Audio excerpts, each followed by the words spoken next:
how to make TikTok dark mode. So if you want to actually make TikTok in dark mode, all you have to do is simply make sure the TikTok app is updated to the latest version. So whether you're using on Android or iPhone, just make sure the TikTok app is actually updated to the latest version.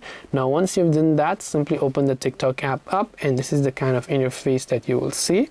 Tap on the profile icon from the bottom right of the screen, as you would be able to find there. Then from there, you want to tap on the three lines option located at the top right hand side.